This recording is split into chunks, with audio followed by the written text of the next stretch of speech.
Bonjour, j'espère que vous allez bien. On se retrouve pour une nouvelle vidéo, la revue des 8 dernières lignes de mon PEA. On va démarrer avec Téléperformance, on va terminer avec ESSO. On démarre par un avertissement. Je ne suis pas conseiller financier. Cette vidéo n'a pas pour but de vous proposer un placement financier ou un quelconque conseil d'achat, mais a uniquement un but pédagogique et de partage. Vous restez responsable de vos investissements. On commence avec Téléperformance. Alors, Téléperformance au niveau hebdo.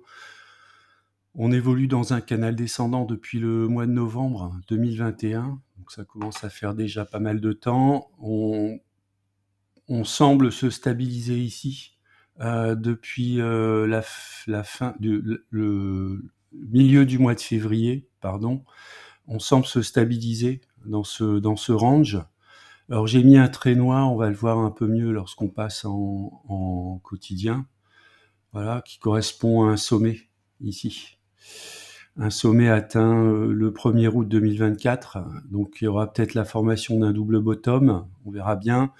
La sortie par le haut de ce sommet autour donc des 118, 119 euros pour arrondir.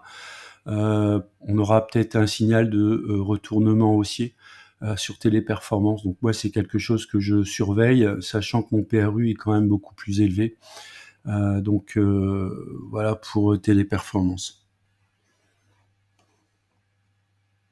Française de l'énergie évoluée ici depuis le 17 octobre jusqu'au 11 mars 2024 dans un range. On a touché plusieurs fois le haut du range, deux fois, une à deux fois le bas du range. Donc quand elle est sortie par le bas de ce range, j'ai tout simplement dupliqué le range. Elle évoluait ici dans un biseau descendant. On est sorti par le haut la semaine du 16 septembre 2024, donc c'était plutôt positif. Elle a atteint ici donc une résistance autour des 33,40 €. On voit ici la mèche qui a touché la résistance. Depuis, il y a une consolidation. On va en direction des 26 €. Alors à titre personnel, je suis sur des PRU relativement élevés. J'ai mis également ici donc un trait au niveau des 38 qui pourrait marquer un changement de tendance. Si on arrive à sortir par le haut pour aller rechercher ici les 53 €, on en est loin. La tendance, on le voit, elle est plutôt descendante. Donc on a un premier point ici qui est 26 €, un deuxième point à 20 €. À titre personnel, je ne renforcerai pas sur Française de l'énergie. Alors Kering, la chute continue, hein, on est toujours dans le couloir descendant ici, symbolisé là par le couloir bicolore. Alors difficile de rechercher un appui, donc moi ce que je joue c'est ici. Donc la cible du support autour des 190 €. Alors je vais sans doute renforcer un tout petit peu au niveau des 190 €. J'ai tracé également ici un trait noir autour des 268 € qui signalerait pour moi éventuellement un changement de tendance sur Kering. Alors il faudrait qu'elle sorte du couloir et puis j'ai dessiné ici cette oblique de résistance. Il faudrait qu'on sorte par le haut, en fait, à la fois au-dessus de la valeur des 270 € du couloir descendant et de cette oblique.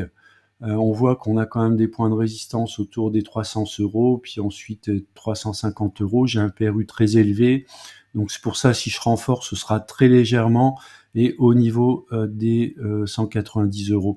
Alors c'est une société qui reste quand même néanmoins une société de qualité quand on regarde les ratios. Sur la précédente vidéo, sur la gestion des moins-values, j'avais un tableau récapitulatif dans lequel on voit que Kering a quand même des fondamentaux qui sont tout à fait corrects. GTT évolue, elle, dans un canal ascendant depuis le mois de décembre 2022. Donc on voit ici ce canal ascendant, même s'il est relativement large. Alors on est néanmoins dans un range depuis le mois d'avril 2024 que j'ai dessiné ici en jaune. On a touché deux fois le haut et deux fois le bas du range. On est actuellement à peu près au milieu du range.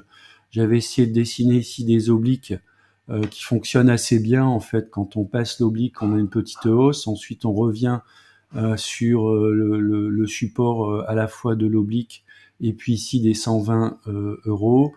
Alors là, on semble aller vers un support des 126 euros. L'objectif, c'est de rebondir et d'aller rechercher ici des plus hauts, donc qui se situeraient plutôt sur les 136, puis ensuite les 148 euros. Donc globalement, la tendance reste toujours à la hausse, hein, même si on a du mal à sortir du bas du canal ici. On vient de toucher on flirte avec le bas du canal, mais on a du mal quand même à repartir vers le haut. Rémi Cointreau est toujours dans son canal descendant ici, qu'on a démarré à peu près autour du mois de janvier 2023. Donc il est quand même très propre, hein, ce canal. On touche plusieurs fois le haut, plusieurs fois le bas. Alors j'avais dessiné ici, si on fait un petit zoom, un range dans lequel l'action a évolué depuis janvier 2024 jusqu'au mois de mai 2024. On est sorti par le bas, donc j'ai dupliqué le range. Ensuite, on est à nouveau sorti par le bas de ce range, donc j'ai redupliqué le range. Pour moi, il y a une opportunité de renforcement éventuellement autour des 50 euros de manière très très légère à titre personnel. Bon, on attend toujours un retournement de la tendance qui n'est pas du tout le cas pour l'instant sur Rémi Cointreau. Donc à titre personnel, je renforce pas au cours actuel. J'attends éventuellement qu'on va chercher des niveaux beaucoup plus bas sur le cours. Alors Nexity, ça a l'air beaucoup plus prometteur, hein, puisqu'elle était dans un couloir descendant depuis le mois de mars 2021. On le voit ici, hein, le couloir assez régulier, assez étroit. Et puis là, qu'est-ce qu'on peut voir? On peut voir ici la formation d'un double bottom. Donc j'avais mis ici 12,85 comme valeur de déclenchement du double bottom. Alors je pensais qu'on déclencherait un petit peu plus tôt, mais le déclenchement a eu lieu ici le 7 octobre, la semaine du 7 octobre 2024.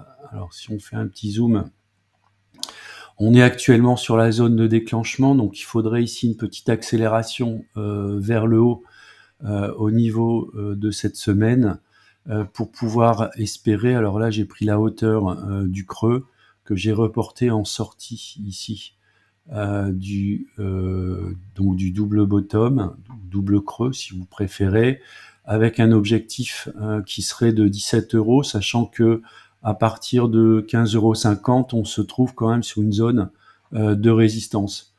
Après, pour ceux qui sont chargés, ce qui n'est pas mon cas en Nexity, bien sûr, on pourrait aussi aller chercher des niveaux beaucoup plus hauts, pardon.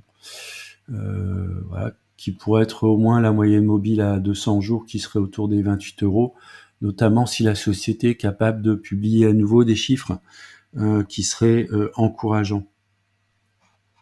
Dassault Systèmes, c'est une de mes valeurs que je trade pas mal. Là, on peut voir ici, alors je l'ai dessiné, hein, j'ai dessiné un petit range, mais on voit ici un grand range. Donc à partir du mois de mars 2022, on était sur un haut de range, on a touché un bas ici au mois de juin 2022, donc ça avait le coup de rentrer ici. Ensuite, on avait éventuellement une opportunité de vendre ou d'alléger à ce niveau-là. C'était pas forcément évident puisqu'on était à l'intérieur du range, mais l'autre opportunité de renforcement était à nouveau le 23 octobre pour une vente assez rapide cette fois-ci. On est sur de l'hebdo, hein, donc quasiment 3, 4, 5, 6, 7... En 10 semaines, donc en 3 mois, on avait la possibilité de faire une belle plus-value ici d'à peu près 40%. Il y a eu un retracement, on voit ici clairement le canal de retracement. Donc on est venu toucher plusieurs fois la zone ici. Alors deux possibilités, soit l'action repart vers le haut, donc on aurait une première cible d'ici, les 36,59 €. Si on arrive à les dépasser, eh bien on a un objectif ici, l'oblique descendante de résistance. Donc on a un premier point ici le 22 novembre, un deuxième point le 29 janvier qu'on pourrait aller chercher. Donc là on pourrait aller chercher, en tout cas moi c'est ce que je vise, on pourrait aller chercher une petite plus-value potentielle de 30%. Et puis si on est moins gourmand, aller chercher un niveau un petit peu plus bas ici qui serait juste en dessous du seuil de déclenchement. On aurait une petite plus-value de 11%, ce qui est quand même pas mal, ce qui pourrait être réalisé en quelques semaines d'ici la fin de l'année. Par contre, attention, hein, si moi à titre personnel, je mets pas de stop loss, mais si on enfonce par le bas ici les valeurs autour des 32 euros, on pourrait tout à fait aller chercher. Alors cette fois-ci, donc on va dupliquer le range. Ops, voilà, on pourra aller chercher des niveaux beaucoup plus bas, qui serait la résistance, au moins la résistance ici des 28-29 euros, voire un niveau un petit peu plus bas. Donc on voit ici qu'autour des 20 euros, on aurait une résistance assez importante, voilà, qu'on a touché à l'époque en 2019, et éventuellement au mois de 20, on était quand même un petit peu au-dessus. Voilà, donc on voit quand même que la tendance ici, globalement, elle est plutôt à la baisse depuis les plus hauts enregistrés ici en 2022. Je crois que c'était les plus hauts historiques. Alors, même si ici, on a quand même un bon support de la moyenne mobile à 200 jours.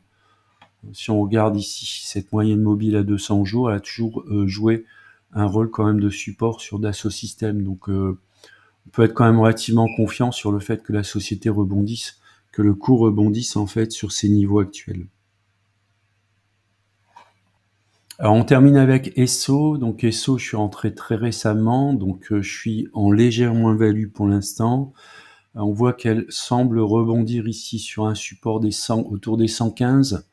Alors si on va passer en daily, voilà, donc elle est même légèrement en dessous de ce support.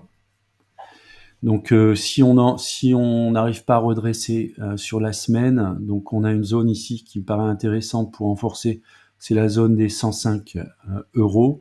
Par contre, si on arrive à rebondir, on pourra aller chercher ici l'oblique. On a une oblique de résistance. Voilà, on a eu un premier point ici au mois de juin 2023, un deuxième point au mois de juillet 2024, un troisième point au mois d'octobre. Donc ce serait une première cible, ce qui nous donnerait ici un potentiel de hausse de l'ordre de 13-14%. Et puis si on arrive à sortir par le haut, alors j'avais mis ici une ligne de double bottom, alors même si c'est pas très propre, mais on pourrait retrouver ici. Donc si elle arrive à sortir par le haut ici de cette résistance oblique, et de ce seuil de déclenchement, on pourrait aller chercher ici le haut, autour des 200 euros. Alors, moi, à titre personnel, je vise un rebond ici plutôt d'ici la fin de l'année, un petit rebond pour pouvoir sortir de ma position d'Esso qui est pour moi une position purement spéculative de swing trading. Voilà, c'est la fin de la vidéo. Je vous remercie de l'avoir regardé. N'hésitez pas à mettre des commentaires si vous souhaitez. Et puis, je vous dis à bientôt pour une prochaine vidéo.